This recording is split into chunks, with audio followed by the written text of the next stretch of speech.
നമസ്കാരം. തൻ്റേതല്ലാത്ത കാരണത്താൽ നമ്മളുണ്ടാക്കിയ പണം മുഴുവൻ നഷ്ടപ്പെടുത്തി കളയുന്നൊരു അവസ്ഥയെന്ന് ആലോചിച്ച് നോക്കി. അത്രയൊരു സംഭവമാണ് ഞാനിന്ന് ഈ വീഡിയോ പറയുന്നത്. പൊതുവെ നമുക്കറിയാം, ഗൾഫ് രാജ്യങ്ങളിൽ, പ്രത്യേകിച്ച് കുവൈറ്റ് പോലൊരു രാജ്യത്ത് നേഴ്സുമാർക്കൊക്കെ ശമ്പളം വളരെ കൂടുതലാണ്. ഗവൺമെൻറ് നേഴ്സുമാർക്ക്, പ്രൈവറ്റ് നേഴ്സുമാർക്കല്ല, ഗവൺമെൻറ് നേഴ്സുമാർക്ക്, പിന്നെ ചില പ്രത്യേക സെക്ഷനിലൊക്കെ ഉള്ളവർക്ക് നല്ല ശമ്പളമാണ്. എനിക്കറിയുള്ളൊരു സുഹൃത്ത്, അദ്ദേഹം നാട്ടിൽ കുറച്ച് വർഷം എക്സ്പീരിയൻസ് ഉള്ള വ്യക്തിയാണ്. അദ്ദേഹം കുവൈറ്റിലേക്ക് വരികയും ഇവിടെ നേഴ്സിംഗ് ജോലിയിലേക്ക് പ്രവേശിക്കുകയും ചെയ്തു. പ്രവേശിച്ച് ഏതാണ്ട് 1-2 മാസം കഴിഞ്ഞപ്പം അദ്ദേഹത്തിന് ബാങ്കിൽ നിന്ന് ഒരു വലിയൊരു എമൗണ്ട് ലോൺ അദ്ദേഹം എടുത്തു. ലോൺ എടുക്കേണ്ട ഒരു ആവശ്യം അദ്ദേഹത്തിന് ഇല്ലായിരുന്നു. പക്ഷേ എല്ലാവരും ഒരു സേവിങ് പോലെ കരുതിയിട്ട് അദ്ദേഹം ഒരു ലോൺ എടുത്തു. അപ്പോൾ ആ ലോൺ എടുത്ത് അദ്ദേഹം തൻ്റെ ഏറ്റവും അടുത്ത സുഹൃത്തിനോട് താൻ ലോൺ എടുത്തു എന്ന് പറഞ്ഞപ്പം അദ്ദേഹം പറഞ്ഞു, എടാ പൈസ നാട്ടോട്ട് അയക്കല്ല്, അത് മുഴുവൻ പൈസ അയക്കരുത്, പിന്നെ നമുക്കിച്ചിരി വേറൊരു സംഭവത്തിന് അതൊരു ബിസിനസ്സിനകത്ത് ഇടാം എന്ന് പറഞ്ഞ് ഇവനെയും കൊണ്ട് ഏതാണ്ട് ഒരു 3 ലക്ഷം രൂപ 4 ലക്ഷം രൂപ വരുന്ന എമൗണ്ട് ഒരു ബിസിനസ്സിൽ ചേർത്തു.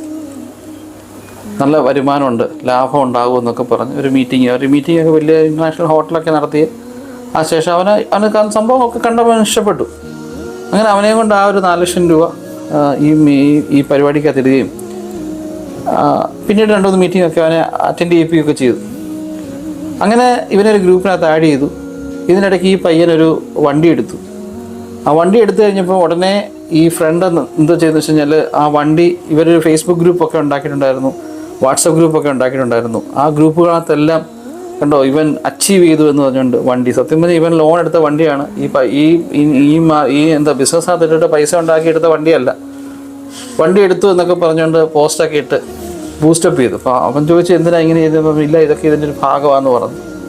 അപ്പം ഈ പയ്യൻ്റെ കൂടെ താമസിക്കുന്ന, ഇവൻ ഹോസ്റ്റലിൽ ബാച്ചിലായിട്ട് നിൽക്കുകയാണ്, ഇവൻ്റെ കൂടെ താമസിക്കുന്ന 4-5 സുഹൃത്തുക്കളുണ്ട്. ഇവരെല്ലാവരും ഇതേപോലെ തന്നെ ഇവനെ പോലെ തന്നെ ലോൺ എടുത്ത വ്യക്തികളാണ്.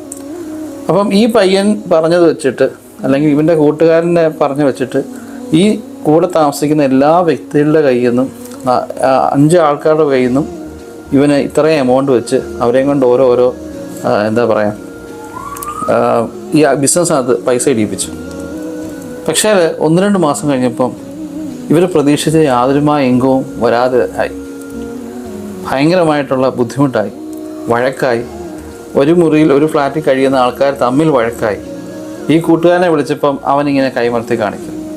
എന്നോട് ഈ വ്യക്തി പറഞ്ഞ കാര്യം വെച്ച് കഴിഞ്ഞാൽ, ഇയാളെടുത്ത ഈ ലോൺ, അതായത് 10 വർഷത്തേക്ക് തിരിച്ചടവുള്ള ഈ ലോണ് കൂടെ താമസിക്കുന്ന കൂട്ടുകാരുടെ വഴക്ക് കാരണം അവർക്ക് വീതിച്ചു കൊടുത്തു.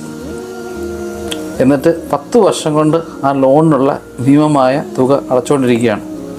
കൈ കാശുണ്ടോ അതുമില്ല, വെറുതെ ലോൺ എടുത്തു. അല്ലെങ്കിൽ നമ്മുടെ കുഞ്ഞുങ്ങൾ കഴിക്കേണ്ട ബിസ്ക്കറ്റും പാലും, അല്ലെങ്കിൽ കുഞ്ഞുങ്ങൾക്ക് മേടിച്ചു കൊടുക്കേണ്ട പൈസ ഒരു അനാവശ്യമായ ഒരു കൂട്ടുകെട്ടിൻ്റെ പേരിൽ, അല്ല ഒരു അനാവശ്യമായ ഒരു കൂട്ടുകാരൻ പറഞ്ഞ ഒരു വാക്കിൻ്റെ പേരിൽ, ആ കൂട്ടുകാരനെ വിശ്വസിച്ചതിൻ്റെ പേരിൽ ഒരു ബിസിനസ്സിൽ പോയി ചാടുകയും വെറുതെ പൈസ കൊടുക്കുകയും ചെയ്തു. ഇന്നും പല ആൾക്കാരും നമ്മളെ തേടി വരും, ഈ ബിസിനസ്സിൽ പൈസ ഇട്, നമുക്ക് ലാഭം ഉണ്ടാക്കാം എന്നൊക്കെ പറഞ്ഞു. നാട്ടിലൊക്കെ ആണെങ്കിൽ നമുക്ക് കാണാം, അല്ല ഗൾഫിലാണെങ്കിലും കാണാം. ആദ്യത്തെ കുറച്ച് കാലമൊക്കെ കുറച്ച് പൈസയൊക്കെ ലഭിക്കും. പക്ഷേ അത് കഴിയുമ്പം പിന്നെ ചിലപ്പോൾ കേസാവും, വഴക്കാവും. കുറച്ച് കഴിയുമ്പം നമ്മൾ ഈ ബിസിനസ് എന്ന് പറയുന്ന സംഭവമേ കാണാതെ ആയിപ്പോവും. എല്ലാവരും ശ്രദ്ധിക്കുക, കഷ്ടപ്പെട്ടുണ്ടാക്കുന്ന പൈസ നിങ്ങൾ വളരെയധികം ശ്രദ്ധിച്ച് വേണം കൈകാര്യം ചെയ്യാൻ. Thank you.